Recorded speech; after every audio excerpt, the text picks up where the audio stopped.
Tonight, we're going to be exploring a collection of TikTokers who captured something disturbing, unnerving, or dark on their own live streams. These are all real cases, documenting tragedies of psychosis, family feuds, and why popularity on TikTok might just land you in their darkest corners. To begin, let's explore the tragic tale of Tonantzyn Beltran, a woman who battled mental health issues all her life, giving us a glimpse through her social media profile. You gotta sleep. Yes. Every night. Yes, every night. Infinitely. Not infinitely. Infinitely. In the early morning of January 7th, 2024, police pulled over 28-year-old TikToker Tonantzyn Beltran. It's unclear what the reasoning was for the stop, however Tonantzyn initially refused to pull over, causing a very subtle police chase that was soon resolved peacefully. Despite this though, Tonantzyn was arrested on reckless evasion charges, causing her to be escorted to the police station, where she was released only a few hours later. Her vehicle was impounded though, so shortly after, Tonantzyn would actually return to the same police station with her mother, Olivia Beltran Pacheco, and Tonantzyn would begin recording a TikTok video. There's concern, get your camera, you can record me all you want. Okay. So there's concern that your daughter can't safely drive right now. I don't know her, okay? You obviously know her, she probably has some mental health issues based off what you said. So in her current state, I'm not totally comfortable in her driving. I haven't observed, like if she just got mental health issues, it is. Look at that nice pistol. Very But nice. who's gonna drive the car when he gets picked up? The car is not driving. Mom, stop. Mom, cállate la boca. Ni sabes que estás pensando. Mom, stop. You're dumb. Stop. Be quiet. Let me. Who's gonna Not take gonna be driving them. Yeah. So anyway, so I'm promoting, right? And so I'm talking to your mother right now, okay? She actually is making sense.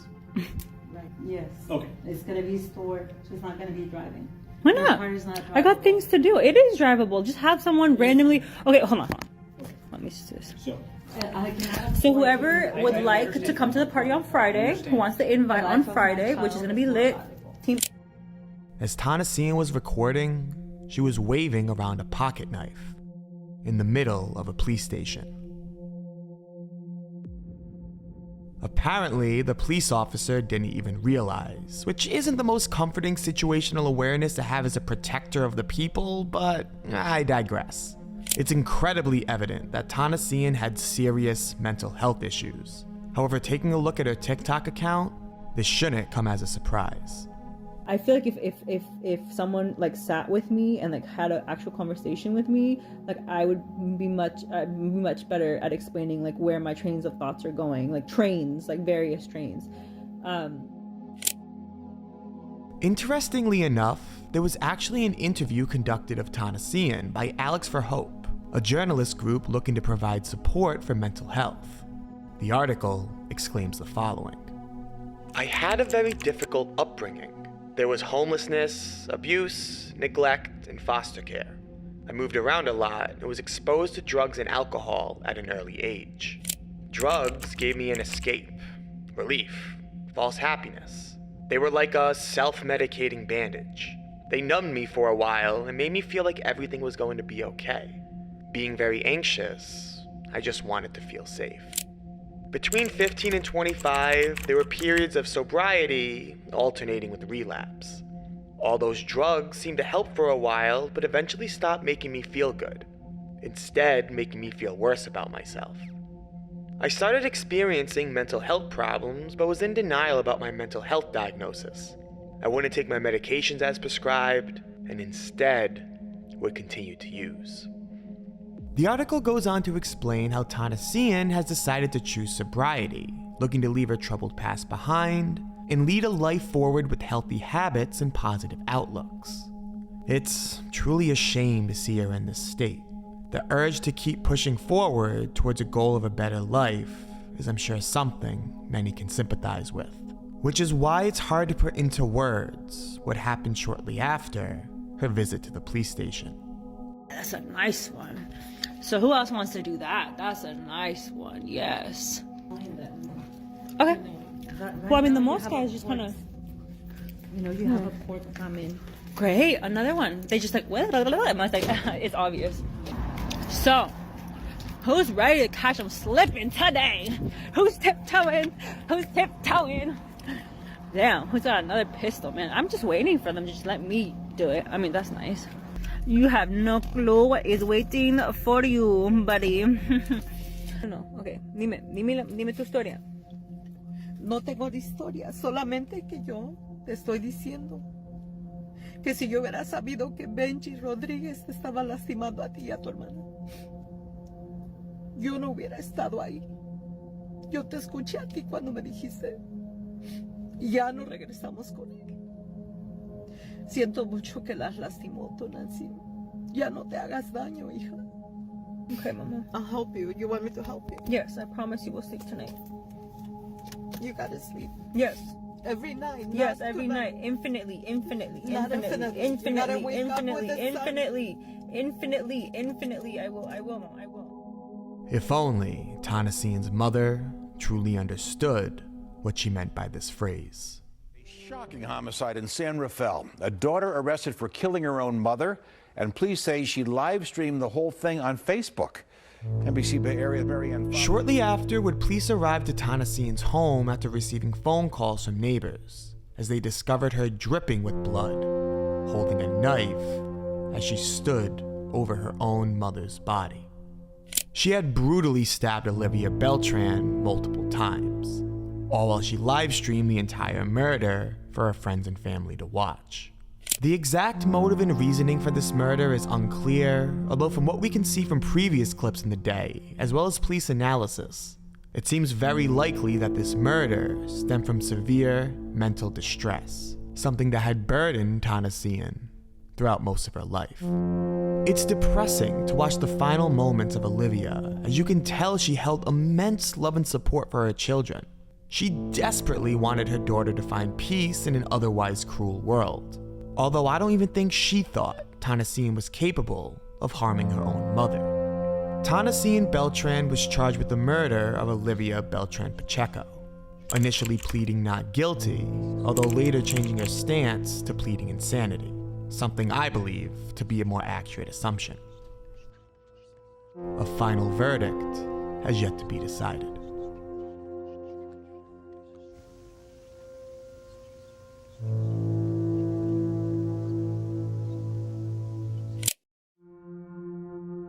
Lauren Martin, a thriving photographer and owner of Photos by Lady, built a substantial following on TikTok, treading into the tens of thousands across various social medias. She was based in Sanford, Florida, and was a mother of two who was often regarded as a positive role model in her community. She used her talent and social media presence to develop many business relationships that often turned into friendships, which is how she got in contact with fellow influencer Savon Tyler, someone who also had a rising social media presence through her business, Fab for Kitchen. Savon initially purchased photography work from Lauren, and from what seems apparent through their social medias, both Savon and Lauren's relationship blossomed into a wonderful friendship, which is why it's very confusing to understand what happened in November of 2024, when one party was responsible for the other's death. You said you wanted to fight, you came over here, come on. You said you wanted to fight, come fight. It would soon become apparent through comments left on each other's social media channels that the two were fighting about recent photography work that Lauren had done for Savon. Apparently, Savon was displeased with the nature of the photos Lauren had captured, claiming they looked awkward and unflattering. She expressed her criticisms, and Lauren decided to fire back. From here, the two would go on to insult each other, slander each other's businesses, and attempt to put a negative stain on each other's social media profiles. This would continue for multiple weeks, and soon, conflicts would drift past the point of no return. On November 5th of 2024, Lauren and Savon would engage in a heated argument while Lauren live-streamed the phone call. Bro, you got my stomach hurt. Why you mad at me? Why you mad? But why is she mad? I'm dead ass. Why you mad? Like you. The two would bicker back and forth, exchanging insults and threats as they had in the recent months. However, this time, Lauren took action in a way she hadn't before. Let me tell you something, you ugly. Look, I'm heading to Sanford now. Let's go. Lauren had decided it was time to take this feud off the internet and engage with Savon in person. Kill me. She got all this motherfucking mouth and shit. Is that it? Right there? All right.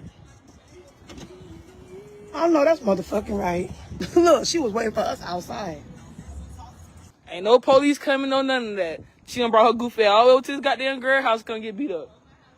Nah, this we at home. We at home and our shit. All right, what's tea? I'm recording. You want me to hold your phone too? You want me to hold your phone? We not talking to you. Let's go.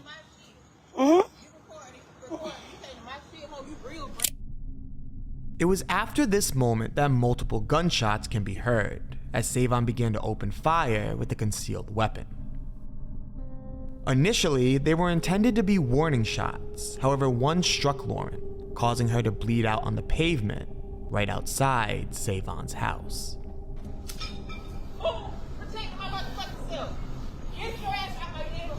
Police quickly arrived to the scene, however it was too late, as Lauren Martin had passed away shortly after. It was reported that Savon's partner was also involved in the situation, as they both exited the house together, visibly wielding a baseball bat as they approached Lauren. It's hard to tell from the video whether the shots fired at Lauren was intentional or not. However, given the fact that Savon's partner was recording the shooting, I'd like to imagine that killing Lauren was not part of the actual plan. To me, it seems like it either has to be accidental or passion of the moment. It's just crazy to me to think that all of this occurred over petty arguments between each other's businesses. Lauren was a caring mother of multiple children, and I'm sure she didn't envision her life ending that night, but insult and verbal conflict shouldn't be a reason to put your life in danger. If we should be able to take anything from this, let this be a lesson that sometimes it's just better to let things go. On December 10th of 2024, the Seminole County Grand Jury indicted Savon Tyler and LaCavia Pringle to 1 count each of first-degree premeditated murder.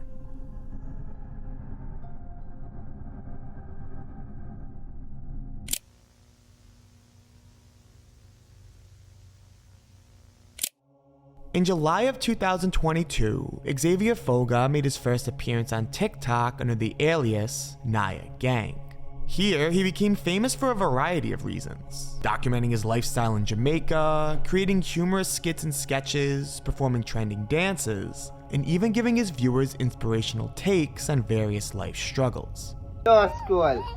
You know that you are a blessing. Through and through, Xavier spent years enjoying the freedoms that TikTok gives creators and connecting with an audience across the world, and capitalized on collaborative tools used to connect with like-minded individuals. Most notably, Xavier participated in a trend known as TikTok battles, which involved 2 creators joining a live stream together and debating about a specific topic or theme. The viewers are able to interact with the live stream and donate to whichever creator they agree with more or believe is winning the battle. And after some period of time, whichever creator has the most donations is declared the winner. It's pretty much a way for creators to spread their opinions as well as make a little money in the process. However, Xavier's niche in this trend was a little different. Yes, when me we run it off and I know say you're mad. You say, Waka bro, Waka we do your things, dog. You need to be careful where you're there, yeah? Go on until you just get buff, dog. Me I tell you straight. He would get into heated debates and arguments, often involving serious threats. However, this was purely used as a tactic to garner attention to a live stream. Many of those he invited to join his TikTok battles were also in on the gimmick, returning equal threats and controversial banter to increase the live stream's ratings. Those unknowing would easily think that any debate was between 2 rivals, some of which could possibly be in actual danger. However, in actuality, it was usually just 2 friends putting on personas to create entertainment for the viewers. The more controversial they were, the more the viewers would be entertained, and the more money each creator made. However, on December 7th of 2024, would Niah Gang start a TikTok battle with the username Roshan, unknowingly participating in Niah Gang's most viral TikTok battle to this day. All if you're 14 and you look for me, refers you as big man, you can get gunshot. Well, all you, me not care if you are 9. Gunshot in your blood. Let's go. Sounds like a waste, man. I stop the my food come from, you know, a lie. No. Not deal with country badness. Me live close to you, motherfucker. You see? You now run the file. And you say you a killer. Never tell her that. After this, would multiple gunshots be heard as Xavier Foga was murdered off-screen to an audience of thousands. It's incredibly eerie that the timing of the murder happened just as Roshan threatened Xavier's life, mentioning that he lives nearby and even asking Xavier if he's a killer just as he begins to run from the gunshots. However, after investigation, would Roshan be declared innocent, even making a TikTok after the fact, clearly devastated. Me didn't even know the man in a real life. You see me? We did have some things were even true. These TikTok battles created major complications and investigations of who was responsible for Xavier's murder. Throughout his TikTok, there was dozens of instances of people threatening Xavier's life. However, most of them were just friends playing an act to earn some money. This made it impossible to investigate everybody who made a threat towards Xavier. How could you possibly tell what was real or what was an act? They even investigated another group of TikTokers who threatened Xavier on his live streams, even being held in custody for a period of time. However, this story was the same. Despite his name being Niah Gang, Xavier was never involved in any gang-related activity, nor had any criminal record, leaving authorities stumped at who could be responsible for Xavier's murder. Ultimately, it was concluded that Xavier was likely killed by someone he knew personally, possibly jealous of Xavier's rising popularity and quick success. However, it's also possible that Xavier's life was in danger because of his TikTok battles. With multiple personalities collaborating and fan groups being meshed together, it's not apparent at all that many of these threats being thrown around were done for audience entertainment. And if the wrong fan saw Xavier say the wrong thing and thought it to be real, maybe they decided to take matters into their own hands. The murderer of Xavier Foga has yet to be found.